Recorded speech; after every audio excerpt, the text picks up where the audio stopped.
Well, hello everybody, Succeed With Me back again. Today we're talking about a little bit of basic physics. Everybody knows what a pendulum is, but I want to link that to hip pain, low back pain, knee pain.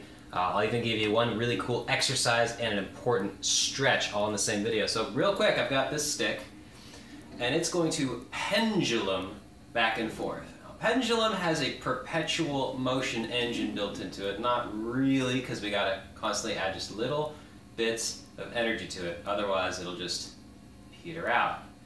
But the other thing is, I don't necessarily want to have so much of a grip that I'm controlling this every inch of the way, because that's a waste of energy. I just want to have a little bit of help to keep this thing going the whole time.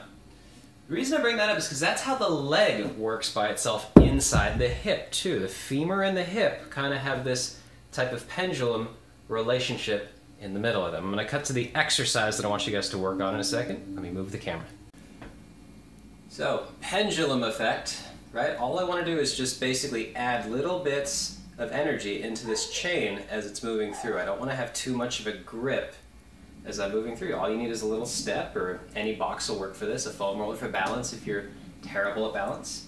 But your leg is going to be stiff enough that it's like this pole, but soft enough that the hip can actually move through this range of motion. This is a beautiful warm-up if you've got tight hips. It gets a lot of blood flow and circulation, teaches this leg how to balance and stabilize, and it also stops the lower back from getting into hyperextension because the quad's tight. Just loosens it up through here. You can relax that leg completely. You can swing it like a golf club with the foot flexed. And you can start getting really crazy with these, trying to go through.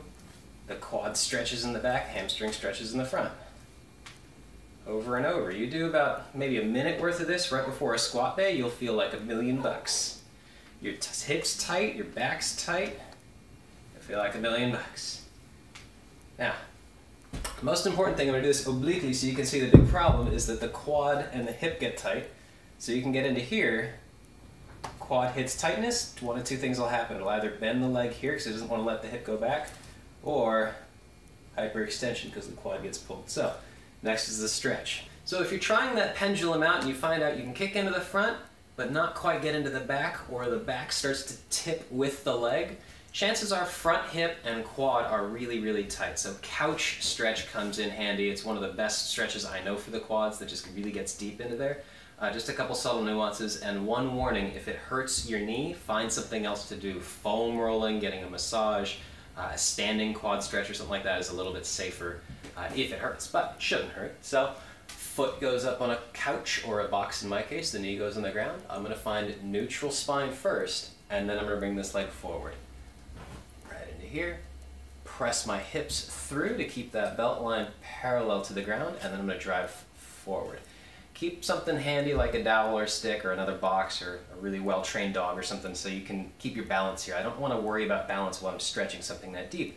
What you're doing is you're going for about 2 minutes here. Just find something on TV, that's why I call it couch stretch, or you can just hang out here and get some good stuff going on, and this should help improve this swing in the backwards direction without the back getting lost on you. Last thing I want to say about this, guys, is that we do want to work out in the gym where we're utilizing muscle and getting some good squeeze, but sometimes I see people over squeezing and overworking in the gym.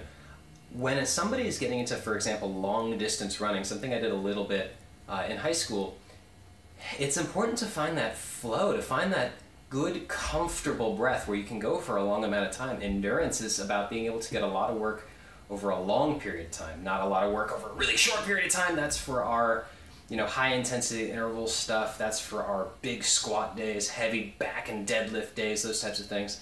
But sometimes people find that even just when they're doing something like this, they're working way too hard. Let physics work for you. Let that pendulum swing work for you. Take the work out of the lower back as well, all right?